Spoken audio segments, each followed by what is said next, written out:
Salam hər kəsə. Bugünkü mövzumuzda əxlaq nəzəriyyəsinə toxunacağam. Həqiqətən əxlaq dediyimiz şey nədir? Nə ilə ölçülür və əxlaqlı insan nəyə deyilir? Gəlin bunu müzakirə edək bir-bir. Qısaca bunu deyim, əxlaq məncə insanın öz vicdanının təcəssümüdür. Həqiqətən əxlaq deyərdim ki, insanın içindəki vicdanın artıq hərəkətə keçmiş formasıdır. Yəni ki, məsələn, birinə kömək etməyi düşünürsən, əlacısız birinə, bu artıq vicdan işarətidir. Ancaq hərəkətə keçdiyin zaman isə artıq bu əxlaqa çevrilir. Sən ona kömək etdiyin zaman artıq bir əxlaqlı bir insana çevrilmiş olsan. Ancaq bu qədər də hər şey məncə asan deyil. Yəni bir sinizm fəlsəfəsindən bunu demək olar ki, məsəl üçün indiki dövrümüzdə də, qabaqlarda insanlar yaxşı bir imic saxlamaq üçün, yaxşı bir imicə qovuşmaq üçün çoxlu yardımlar edərdilər. Ancaq yardımları edərmiş kimi görsənərdilər. Yəni ki, necə desək, məsələn, sinizm fəlsəfəsi nə deyir? İnsanın yaxşı əməllərində belə özünə aid səbəbləri var. Öz əslində yenə mənfəətinə o yardımlar göstərir. Məsəl üçün, deyəlim ki, varlı birisi var, imkanlı birisi var. Bir pis əməl törətdi, ya bir şey adı çıxdı, məsəl üçün, artıq o ad ləkəsini üzərindən atmaq üçün artıq yaxşılıq etməyə müraciət edir. Məsəl üçün, video kameralar qarşısında uşaqlara, xüsusən də xəstə uşaqlara, müəyyən patologiyaları olan uşaqlara, insanlara, əlacızlara, yetimlərə, kasıflara kameralar qarşısında yardım eləməyə çalışır, yardım eləyir. Və sinizm fəlsəfəsi də burada deyir ki, bu əslində heç də əxlaqlı bir hərəkət deyil. Çünki o adamın əsas niyyətində, düzdür, əməl yardım edir ona. Yəni, o adamın əməli yardım etməkdən, ancaq o adamın niyyəti yardım etməkdən çox öz adını əslində qazanmaq, uzatmaq və yaxşı bir imic əslində saxlamaqdır. Yəni ki, o adam yardım edir hər kəsə, yardım edirmiş kimi görsənir. Ancaq cəmiyyət içərisində yaxşı bir ad qazanmaq, əgər adına ləkə varsa, ləkəsini təmizləmək eləməyə çalışır. Çünki bu nə cəhətdən pisdir, belə deyim sizə. İndi video kameralar qarşısında baxırıq, hamı şahid olur. Bu adam nə gözəl insandır, hər kəsə yardım edir, kömək eləyir.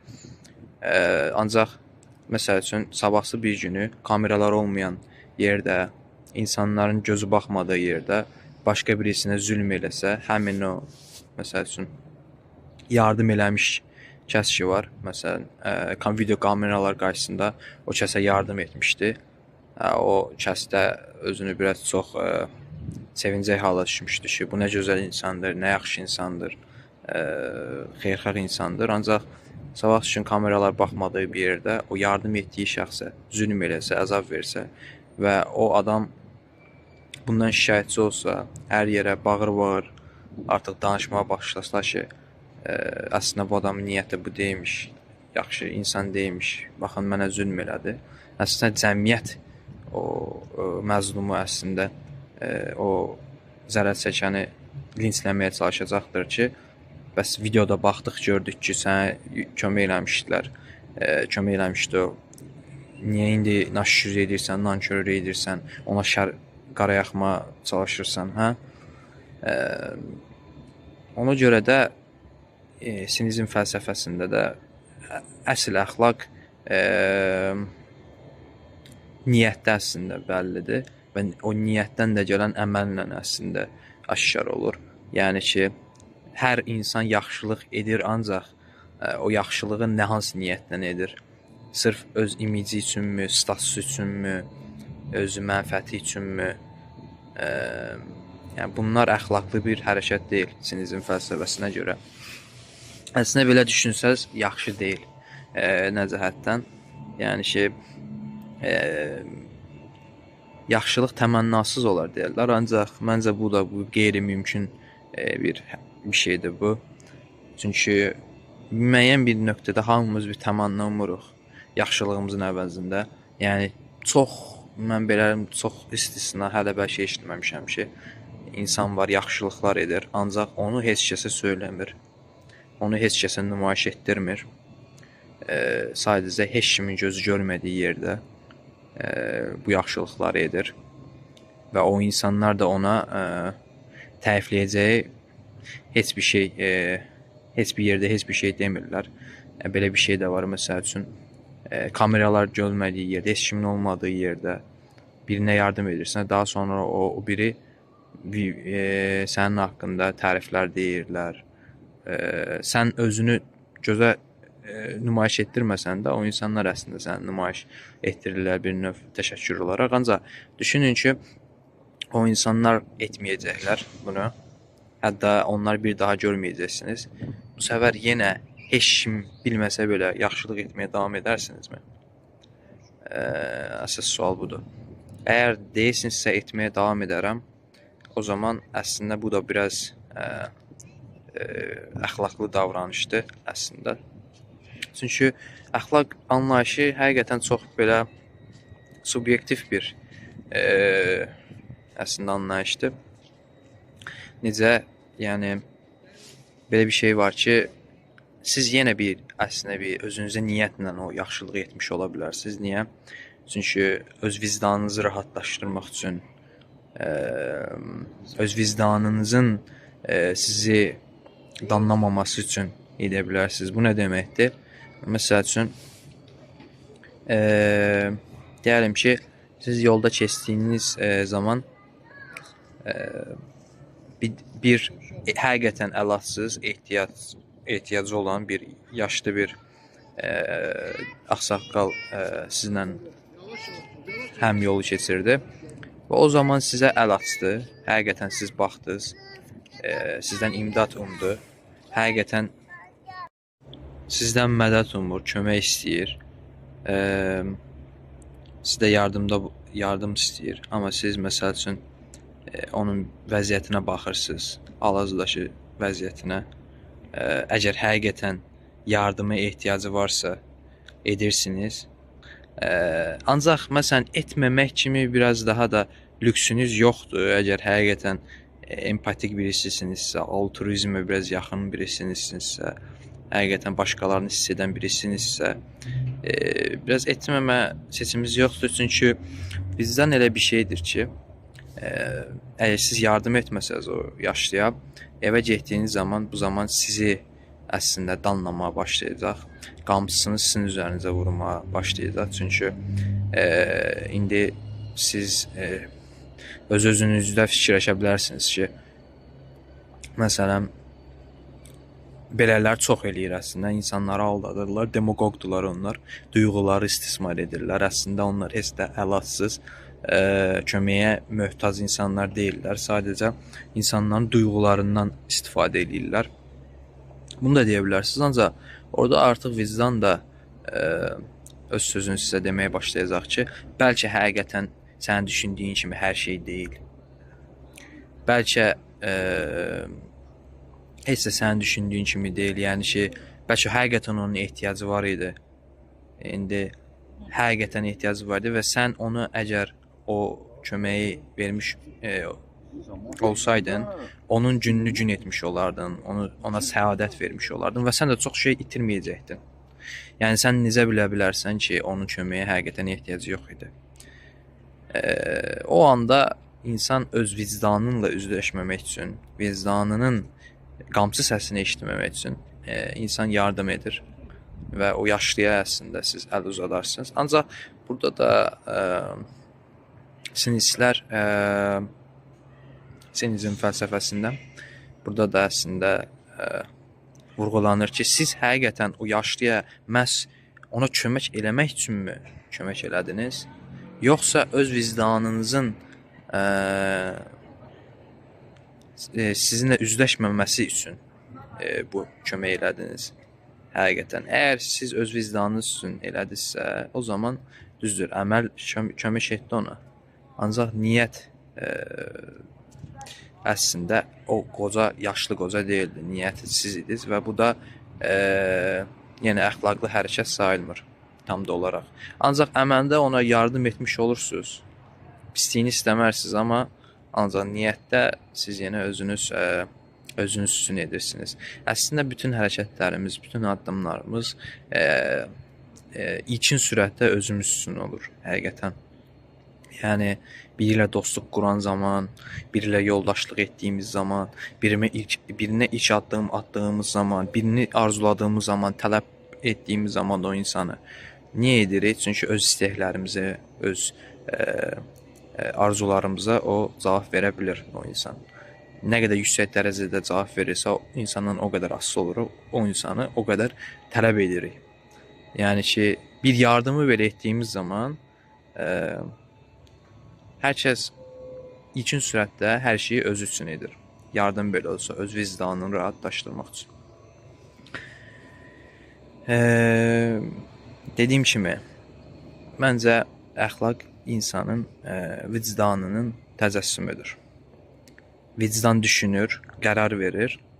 Əxlaq isə artıq onu hərəkətə keçirir. Məncə belə bir şey də var ki, məsəl üçün, biz tez-tez səhv salırıq. Məsəl üçün, dindar birisi həqiqətən çox əxlaqlı birisidir. Çünki din elə bir kamuflaj olur ki, insanın əxlaqsızlığının da əslində əxlaqsız insanı da əxlaqlı göstərə bilir. Çünki dinin özündə zaten əxlaq yatır. Dinin təmənnası əxlaqdır deyə onu təqib edən müridlər də əxlaqlı olmalıdır deyə bizdə də belə bir təfəkkür yaranır ki, dinə inanan, namaz qılan, ibadət edən, zəkat verən insanlar əxlaqlı insanlardılar, tərbiyəli insanlardılar. Belə bir anlayış da var. Əslində yox. Çünki necə deyim, onlar kamuflaj ola bilərlər. Məsəl üçün, deyəlim ki, bir ölkə var. Orada ölkədə mollalar idarə edir o ölkəni. Ancaq milləti soyurlar, talayırlar. Ancaq hər gün video kameralar qarşısında məscidlərə gedirlər, namaz qılırlar. Xalqın içinə qaynaşmağa qarşılar. Əllərində Quran kitabı əksik olmur. Ancaq bir tərəfdən də belə bir ölkə var. Orada oradakı liderlər ateistdirlər. Dinə inanmırlar. Tanrıya inanmırlar. Ancaq o ölkə yaxşı idarə olunur. Talanmırlar. Oğurlamırlar. Nə məscidə gedirlər, nə əllərində Quran olur. Aradakı fərq isə biri din kamuflajına bürünərək işini həll edir. Biri isə artıq heç bir kamuflaja ehtiyacı olmur, ancaq öz vicdanı ilə digəri isə öz vicdanının səsi ilə hərəkət edir. Əslində elə ölkələr də var, məsəl üçün, necə desəm, kamuflaj olmaya ehtiyacları yoxdur. Zaten göz görə bütün əxlaqsızlıqları edirlər. Ancaq güc bahasına, qüdrət bahasına insanlara xof gələrək əslində heç əxlaqsızlıqlarını da örtməyə çalışmırlar. Sadəcə güc bahasına insanlar üsyanların qarşısını kəsə bilirlər. Bir də belə bir şey var ki, əgər əxlaqlı olmağa çalışan birisi, belə bir şey də var. Biz məsəl üçün bir insana baxırıq, deyir ya, necə əxlaqlı birisidir, necə tərbiyəli birisidir, nə pislik edir, nə insanlara nifaq salır, yaxşı birisidir.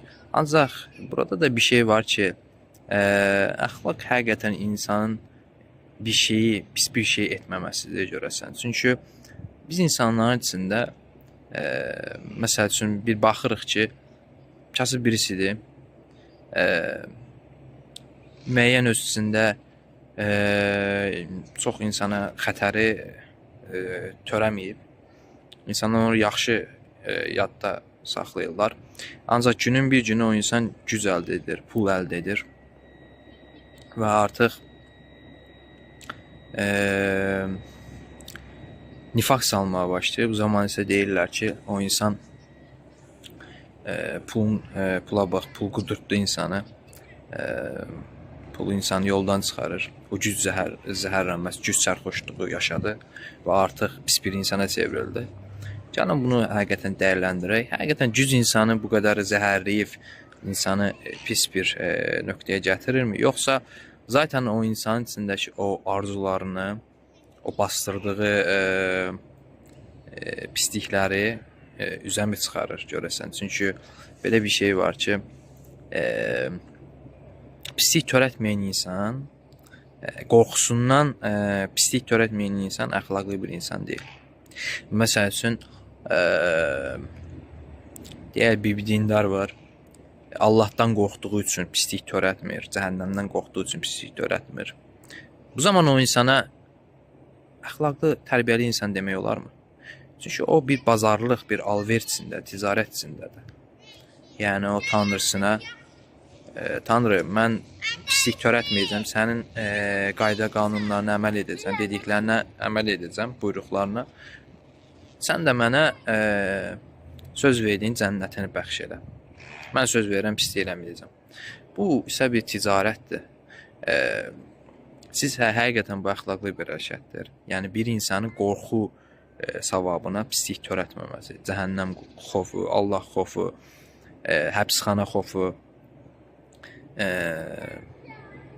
həqiqətən. Amma əxlaqlı insan kimə deyərəm? Əxlaqlı insan o ki, pislik törədə bilər hər daim, gücü əlində var və ən əsası, ən mühimi o gücü, o pisliyi törətdikdən sonra heç kimə cavab verməyəcək. Nə həbsxanaya düşəcək, nə kiməsə cavab verəcək bu pisliyindən dolayı, nə kimsə onu sorğulayacaq, nə kimsə ona işgəncə verəcək, nə kimsə ona bir şey də eləməyəcək. Əgər bu insan bu qədər gücü əlində tuta-tuta pislik törətmirsə, əksinə yaxşılıq eləməyə çalışırsa, baxın burada işte biraz əxlaq dediyimiz şeyə doğru tərəf gedə bilirik. Yox, məsəl üçün Nietzsche'nin bir sözü var, həqiqətən çox xoşuma gəlir. Kəskin pəncələri olmadığı üçün özlərini yaxşı zənn edən insanlara həqiqətən çox gülmüşəm. Həqiqətən görəsən belə kəskin pəncələrimiz olmadığı üçün özümüzü yaxşı zənn edirik, yaxşı deyə təsvirləndiririk. Ancaq həqiqətən insan özündən bilər, öz içini bilir.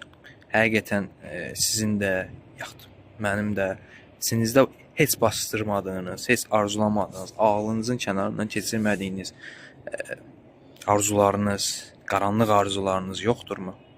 Və kəskin pəncə ilə təchizatlandırıldığınız zaman o arzuları gerçəkləşdirmək istəyərdinizmi?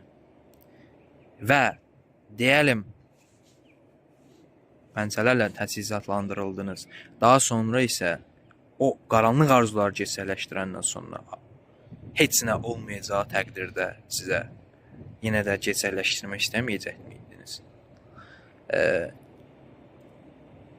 Məncə həqiqətən biz çox vaxt özümüzü məsum zənn edirik ki, biz pislik törətməyik, o varlılara baxın, imkanlılara baxın, nə qədər pislik törədirlər. Epstein adası məsələsi çıxır, orada müəyyən mundarlıqlar.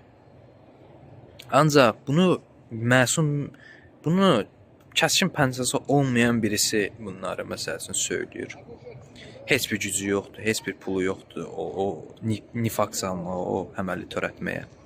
Ancaq həqiqətən sənin də olsaydı və bundan qorxun yoxdur və bunun nəticəsi ilə, pis nəticə ilə üzləşməyəcəksən sənin əleyhinə, yenə də etməzdinmi? Əsas sual budur. Məncə insan birdən-birə pis olmur. Sadəcə içində bastırdığı arzuları artıq yetərincə kifayət qədər güc əldə etdikdən sonra gerçəkləşdirməyə başlayır. İnsan dəyişmir. Məncə insanın xisləti nədirsə o qalır. 7 yaşında necədirsə 70 yaşında da elə davam edir. Çox ki çətin ki dəyişə. Özü dəyişmək istəmədiyi müddətcə. Çünki onun içərisində elə bir proqram möhürlənmişdir ki, o kod sətirlərini çətin ki arada sındırıb öz kodlarını ora daxil edə. Bunun üçün çox dərk, şüur, çox fərqindəlik lazımdır və çox həqiqətən istək, inam və istiqrar lazımdır. Məncə əxlaq dediyimiz şey nə geyimlə, nə oturuş-duruşla tam olaraq, nə görünüşlə, bunlarla məncə ölçülməməlidir. Əxlaq insanın öz daxili vicdanın təcəssümü olmalıdır sadəcə. Ancaq vicdan elə bir şeydir ki, o belə artıq susa bilir, o belə artıq bir müəyyən bir doyuma çatandan sonra o belə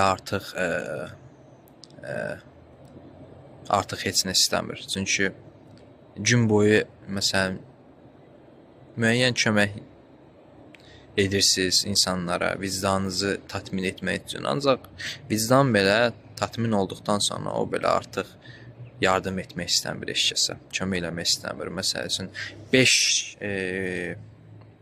dənə insana kömək etdiniz bu gün. 6-cı insan sizdən kömək istədiyi zaman laqeyd yanaşırsınız artıq.